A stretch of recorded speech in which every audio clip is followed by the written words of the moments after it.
Bonjour à tous et bienvenue dans cette nouvelle vidéo, cette fois-ci un petit peu de bricolage.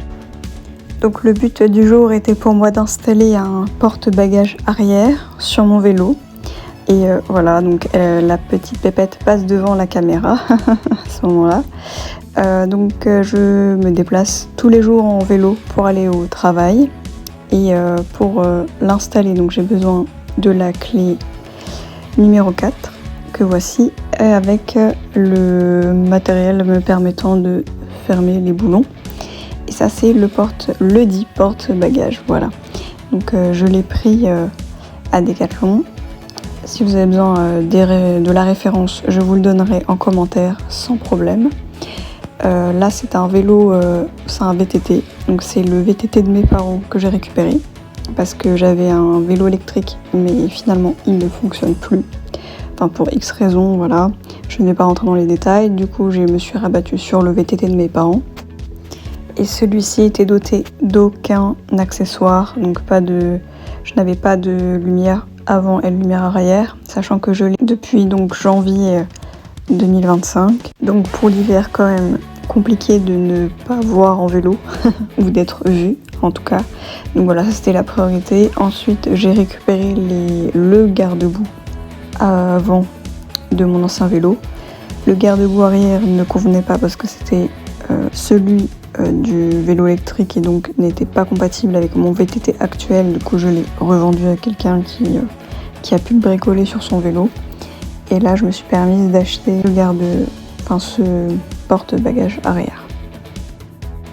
Tout d'abord j'ai fini avec la structure en elle-même du porte-bagages. Alors honnêtement, je suis pas la plus grande bricoleuse et franchement c'est accessible à tout le monde. Il suffit simplement de suivre étape par étape. Il y a très peu d'étapes, c'est assez accessible. Et avec les bons outils, donc comme je vous le disais au début, voilà, la clé 4 et l'autre matériel qui se resserre sur l'écrou. Donc avec ces deux outils, d'un côté vous maintenez l'écrou et de l'autre, donc la clé, vous tournez.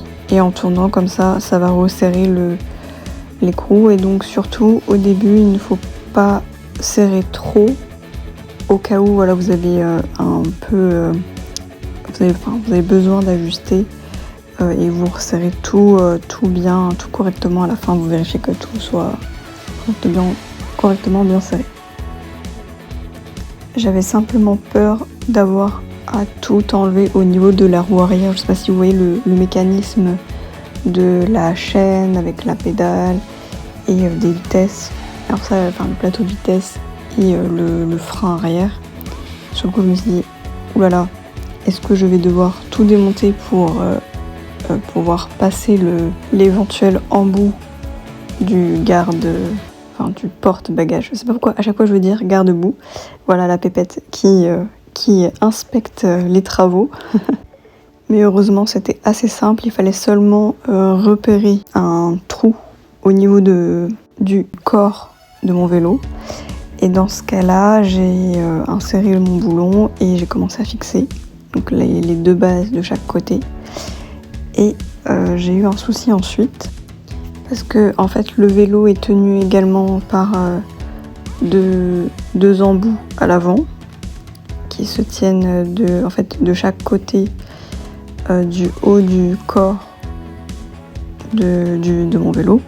Sauf que, étant donné que ce n'est pas le même modèle, j'ai pu insérer qu'un seul des deux boulons. Que d'un côté et non pas de l'autre. Donc voilà, j'ai essayé ensuite de bricoler un peu pour que ça tienne. Heureusement ça tient. Mon porte-bagages tient sur 3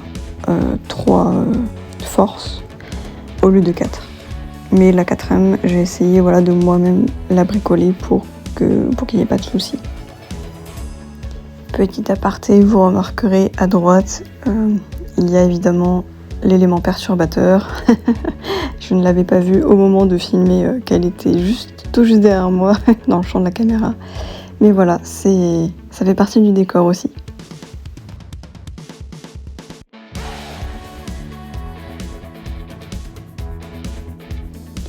Maintenant je vous filme un peu plus proche parce que c'est mieux quand même d'avoir un autre aperçu de ce que je faisais. Donc voilà, c'est ce que j'essayais de fixer. Donc les 2 derniers embouts sur le corps, le haut du corps du vélo. Et donc là c'est celui de droite que j'ai réussi à fixer et pas celui de gauche, comme on peut le voir sur la caméra.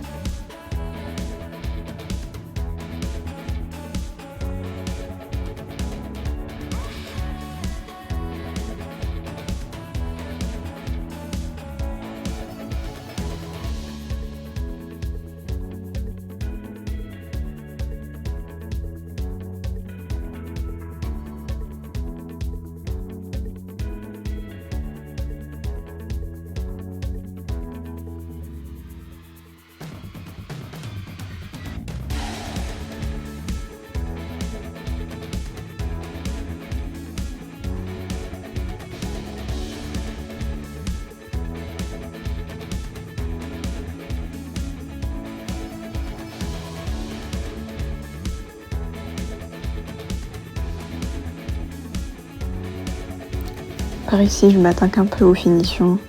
J'essaie de vérifier, voilà, que tout est bien serré. Évidemment, hyper important. Parce que ce porte-bagages peut soutenir jusqu'à 20 kg. Donc c'est l'idéal, mais il faut évidemment que ce soit fait dans les règles de l'art.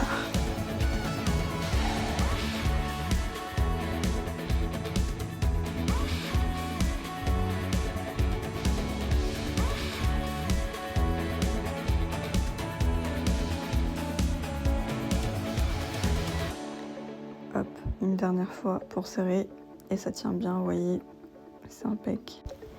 Ensuite, après avoir réglé mon petit bidouillage, comme je vous l'avais dit, j'ai décidé de trouver quelque chose pour emmener la pépette que voici, parce que bien sûr, qui dit vélo, dit aussi pouvoir emmener ma chienne faire des balades avec moi, et que ce soit avec moi quand elle sera plus grande à vélo, je veux dire à côté pour courir un petit peu, ou en tout cas avoir le matériel que voici.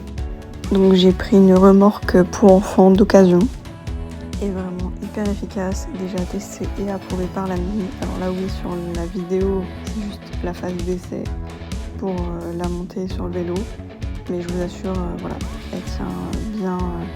Enfin, elle est attachée, quand elle est attachée dedans, voilà, tout se passe très bien, elle s'allonge et elle comprend que je l'emmène d'un point A en point B pour de nouvelles aventures. Donc c'est le tip top. Cette vidéo un peu plus courte que les autres est finie. Merci à tous de l'avoir regardée. N'hésitez pas à liker, commenter et à suivre ma chaîne pour de nouvelles aventures. À bientôt.